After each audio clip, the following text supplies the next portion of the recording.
Hi hello ಎಲ್ಲರಿಗೂ ನಮಸ್ಕಾರ. ಜ್ಯೋತಿ ಪಾಕಶಾಲೆಗೆ ತಮ್ಮೆಲ್ಲರಿಗೂ ಸ್ವಾಗತ. ನಾನು ಈ ದಿನ ಆಂಧ್ರ ಸ್ಟೈಲಲ್ಲಿ ಪಚ್ಚಿ ಪುಲುಸು ಮಾಡುವ ವಿಧಾನ ತೋರಿಸ್ಕೊಡ್ತಾ ಇದ್ದೇನೆ. ತುಂಬಾನೇ ಸಿಂಪಲ್ ಆಗಿ ಈ ರೆಸಿಪಿನ ಮಾಡ್ಕೊಳ್ಬೋದು. ಬಿಸಿ ಅನ್ನದ ಜೊತೆಗೆ ತುಂಬಾನೇ ಟೇಸ್ಟಿಯಾಗಿರುತ್ತೆ. ಬಾಯಿ ಕೆಟ್ಟಾಗ ರುಚಿ ರುಚಿಯಾಗಿ ಅಡುಗೆ ಮಾಡಬೇಕು ಅಂದಾಗ ಈ ರೆಸಿಪಿನ ತಪ್ಪದೆ ಟ್ರೈ ಮಾಡಿ. 1 ಸ್ಪೂನ್ ಅನ್ನ ತಿನ್ನೋರು ಇನ್ನೂ ಹೆಚ್ಚಾಗಿ ಊಟ ಮಾಡ್ತಾರೆ, ಅಷ್ಟು ಟೇಸ್ಟಿಯಾಗಿರುತ್ತೆ. ಬನ್ನಿ ಈ ಟೇಸ್ಟಿ ಆದಂತಹ ಆಂಧ್ರ ಸ್ಪೆಷಲ್ ರೆಸಿಪಿ ಮಾಡೋದು ಹೇಗೆ ಅಂತ ನೋಡೋಣ. ಮೊದಲಿಗೆ ನಾನಿಲ್ಲಿ ನಿಂಬೆ ಹಣ್ಣಿನ ಗಾತ್ರದಷ್ಟು ಹುಣಸೆ ಹಣ್ಣನ್ನ ಒಂದು ಬಟ್ಲಿಗೆ ಸೇರಿಸಿ ಸ್ವಲ್ಪ ನೀರನ್ನ ಸೇರಿಸಿ ಹುಣಸೆ ಹಣ್ಣನ್ನ ನೆನೆಸಿಡ್ತಾ ಇದ್ದೇನೆ. ನಂತರ ಗ್ಯಾಸ್ ಮೇಲೆ ಚಿಕ್ಕ ಕಡಾಯಿನ ಇಟ್ಟು ಗ್ಯಾಸ್ ಹಚ್ಕೊಳ್ತೇನೆ. ಕಡಾಯಿಗೆ ಸ್ವಲ್ಪ ಎಣ್ಣೆನ ಸೇರಿಸ್ಕೊಂಡು ಇದಕ್ಕೆ ಒಂದು 2ರಿಂದ 3 ಹಸಿ ಮೆಣಸಿನಕಾಯಿನ ಸೇರಿಸ್ಕೊಳ್ತೇನೆ. ಹಾಗೆ ಸ್ವಲ್ಪ ಕರಿಬೇವನ್ನ ಸೇರಿಸಿ ಎಣ್ಣೆಯಲ್ಲೇನೆ ಈ ಹಸಿ ಮೆಣಸಿನಕಾಯಿ ಕರಿಬೇವನ್ನ ಸ್ವಲ್ಪ ಫ್ರೈ ಮಾಡ್ಕೊಳ್ಳೋಣ. ನೋಡಿ, ಹಸಿ ಮೆಣಸಿನಕಾಯಿ ಕರಿಬೇವು ಫ್ರೈ ಆಗಿದೆ. ಗ್ಯಾಸ್ ಅನ್ನ ಆಫ್ ಮಾಡಿಕೊಂಡು ಇದನ್ನ ಸೈಡಿಗೆ ತೆಗೆದಿಕೊಳ್ತೇನೆ. ನೋಡಿ, ಮೊದಲಿಗೆ ಒಂದು ಬಟ್ಲಿಗೆ ಫ್ರೈ ಮಾಡಿರುವಂತಹ ಹಸಿ ಮೆಣಸಿನಕಾಯಿ ಕರಿಬೇವನ್ನ ಸೇರಿಸ್ಕೊಳ್ತೇನೆ. ಹಾಗೇನೆ ದಪ್ಪ ಗಾತ್ರದ ಒಂದು ಈರುಳ್ಳಿನ ಉದ್ದಕ್ಕೆ ಸಣ್ಣಕ್ಕೆ ಕಟ್ ಮಾಡ್ಕೊಂಡಿರೋದನ್ನ ಸೇರಿಸ್ಕೊಳ್ತೇನೆ. ಹಾಗೆ ಸಣ್ಣದಾಗಿ ಕಟ್ ಮಾಡಿರುವಂತಹ ಸ್ವಲ್ಪ ಕೊತ್ತಂಬರಿ ಸೊಪ್ಪು, ಹಾಗೆ ರುಚಿಗೆ ತಕ್ಕಷ್ಟು ಕಲ್ಲುಪ್ಪನ್ನ ಸೇರಿಸ್ಕೊಳ್ತೇನೆ. ನಂತರ ಇದನ್ನ ಕೈಯಲ್ಲೇನೆ ಈ ರೀತಿಯಾಗಿ ಮ್ಯಾಶ್ ಮಾಡ್ಕೊಳ್ಬೇಕಾಗುತ್ತೆ. ಕಲ್ಲುಪ್ಪನ್ನ ಹಾಕಿ ಈ ರೀತಿಯಾಗಿ ಮ್ಯಾಶ್ ಮಾಡ್ಕೊಳ್ಳೋದ್ರಿಂದ ಈರುಳ್ಳಿಯಲ್ಲಿರುವಂತಹ ರಸ ಬಿಟ್ಕೊಳ್ಳುತ್ತೆ. ಹಾಗ್ಲೇನೆ ಈ ಪಚ್ಚಿ ಪುಲುಸು ಟೇಸ್ಟ್ ತುಂಬಾನೇ ಚೆನ್ನಾಗಿರುತ್ತೆ.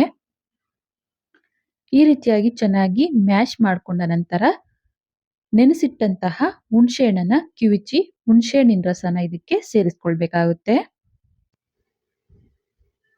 ಈ ಪಚ್ಚಿ ಪುಲುಸು ನಿಮ್ಗೆ ಎಷ್ಟು ಹುಳಿ ಬೇಕು ಅಂತ ನೋಡ್ಕೊಂಡು ಅಷ್ಟು ಹುಣಸೆ ಹಣ್ಣಿನ ರಸನ ಸೇರಿಸ್ಕೊಳ್ಬೇಕಾಗುತ್ತೆ.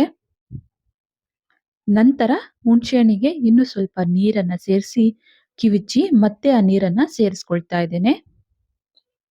ಹಾಗೇನೆ ನಿಮ್ಗೆ ಈ ಪಚ್ಚಿ ಪುಲುಸು ಎಷ್ಟು ಬೇಕು ಅಂತ ನೋಡ್ಕೊಂಡು ಕ್ವಾಂಟಿಟಿನ ನೀರನ್ನ ಸೇರಿಸ್ಕೊಳ್ಬೇಕು. ಹಾಗೇನೆ ಹುಣಸೆ ಹಣ್ಣಿನ ಹುಳಿ ಹಾಗೆ ಖಾರ ಎಲ್ಲವನ್ನ ನೋಡ್ಕೊಂಡು ನೀರನ್ನ ಇದಕ್ಕೆ ಸೇರಿಸ್ಕೊಳ್ಬೇಕಾಗುತ್ತೆ. ನಾನಿಲ್ಲಿ 1 ಗ್ಲಾಸ್ ಆಗುವಷ್ಟು ನೀರನ್ನ ಮತ್ತೆ ಸೇರಿಸ್ಕೊಂಡಿದ್ದೇನೆ. ಚೆನ್ನಾಗಿ ಇದನ್ನ ಮಿಕ್ಸ್ ಮಾಡ್ಕೊಳ್ಳೋಣ. ನಂತರ ಇದಕ್ಕೆ 1/4 ಟೀ ಸ್ಪೂನ್ ಆಗುವಷ್ಟು ಅಚ್ಚ ಖಾರದ ಪುಡಿನ ಸೇರಿಸ್ಕೊಳ್ತಾ ಇದ್ದೇನೆ. ಖಾರದ ಪುಡಿನ ಸೇರಿಸಿ ಮತ್ತೊಮ್ಮೆ ಇದನ್ನ ಚೆನ್ನಾಗಿ ಮಿಕ್ಸ್ ಮಾಡಿ ಈಗ ಇದಕ್ಕೆ ಒಗ್ಗರಣೆನ ಮಾಡ್ಕೊಳ್ಳಿಕ್ಕೆ ಗ್ಯಾಸ್ ಮೇಲೆ ಕಡಾಯಿನ ಇಟ್ಟು ಗ್ಯಾಸ್ ಹಚ್ಕೊಳ್ತೇನೆ. ಕಡಾಯಿಗೆ ಸ್ವಲ್ಪ ಎಣ್ಣೆನ ಸೇರಿಸ್ಕೊಳ್ತೇನೆ. ಎಣ್ಣೆ ಬಿಸಿಯಾದ ನಂತರ ಸಾಸಿವೆನ ಸೇರಿಸ್ಕೊಳ್ತೇನೆ. ಸಾಸಿವೆ ಚಿಟಪಟ ಅಂದ ನಂತರ ಚೆನ್ನಾಗಿ ಕುಟ್ಟಿರುವಂತಹ ಒಂದು 5ರಿಂದ 6 ಇಸ್ಲು ಬೆಳ್ಳುಳ್ಳಿ, 2 ಒಣಮೆಣಸಿನಕಾಯಿನ ಮುರಿದು ಸೇರಿಸ್ಕೊಳ್ತೇನೆ. ಹಾಗೆ ಸ್ವಲ್ಪ ಕರಿಬೇವನ್ನ ಸೇರಿಸಿ ಈ ಬೆಳ್ಳುಳ್ಳಿ ಲೈಟ್ ಆಗಿ ಕಲರ್ ಚೇಂಜ್ ಆಗೋವರೆಗೂ ಫ್ರೈ ಮಾಡ್ಕೊಳ್ತೇನೆ. ನೋಡಿ, ಬೆಳ್ಳುಳ್ಳಿ ಫ್ರೈ ಆಗಿದಾವೆ. ಈಗ ಕೊನೆಯದಾಗಿ ಇದಕ್ಕೆ ಕಟ್ ಮಾಡಿರುವಂತಹ ಸ್ವಲ್ಪ ಕೊತ್ತಂಬರಿ ಸೊಪ್ಪನ್ನ ಸೇರಿಸಿ ಒಗ್ಗರಣೆ ರೆಡಿ ಆಯ್ತು. ಗ್ಯಾಸ್ ಅನ್ನು ಆಫ್ ಮಾಡಿಕೊಂಡು ಈ ಒಗ್ಗರಣೆನ ನಾವು ಪಚ್ಚಿ ಪುಲುಸುಗೆ ಸೇರಿಸ್ಕೊಳ್ಳೋಣ. ಒಗ್ಗರಣೆನ ಪಚ್ಚಿ ಪುಲುಸುಗೆ ಸೇರಿಸಿ ಚೆನ್ನಾಗಿ ಮಿಕ್ಸ್ ಮಾಡ್ಕೊಂಡ್ವಿ ಎಂದಲ್ಲಿ ತುಂಬಾನೇ ಟೇಸ್ಟಿ ಆದಂತಹ ಆಂಧ್ರ ಸ್ಪೆಷಲ್ ಪಚ್ಚಿ ಪುಲುಸು ರೆಸಿಪಿ ರೆಡಿ ಆದಂಗೆನೆ. ಜ್ವರ ಬಂದು ನೆಗಡೆ ಬಂದು ಬಾಯಿ ಕೆಟ್ಟಾಗ ರುಚಿಯಾಗಿ ಊಟ ಮಾಡಬೇಕು ಅಂದಾಗ ಈ ಪಚ್ಚಿ ಪುಲುಸುನ ಒಮ್ಮೆ ಟ್ರೈ ಮಾಡಿ. ಸ್ವಲ್ಪ ಅನ್ನಕ್ಕೆ ಈ ಸಾಂಬಾರನ್ನ ಸ್ವಲ್ಪ ಜಾಸ್ತಿನೇ ಹಾಕಿಕೊಂಡು ಊಟ ಮಾಡ್ತಿದ್ವಿ ಎಂದಲ್ಲಿ ಇನ್ನೂ 1 ಸ್ಪೂನ್ ಅಷ್ಟು ಅನ್ನನ ಹೆಚ್ಚಾಗಿ ಊಟ ಮಾಡ್ತೀವಿ, ಅಷ್ಟು ಟೇಸ್ಟಿಯಾಗಿರುತ್ತೆ. ಈ ರೆಸಿಪಿ ನಿಮಗೆ ಇಷ್ಟ ಆಗಿದೆ ಅನ್ಕೊಳ್ತೇನೆ. ಇಷ್ಟ ಆದಲ್ಲಿ ಈ ವಿಡಿಯೋಗೊಂದು ಲೈಕ್ ಮಾಡಿ. ಯಾರೆಲ್ಲ ಸಬ್ಸ್ಕ್ರೈಬ್ ಮಾಡ್ಕೊಳ್ದೆ ವಿಡಿಯೋ ನೋಡ್ತಿದ್ದಲ್ಲಿ ಪ್ಲೀಸ್ ಸಬ್ಸ್ಕ್ರೈಬ್ ಮಾಡ್ಕೊಳ್ಳಿ. ಈ ವಿಡಿಯೋ ಹೇಗೆ ಅನ್ನಿಸ್ತು ಅಂತ ಕಮೆಂಟ್ ಮಾಡಿ.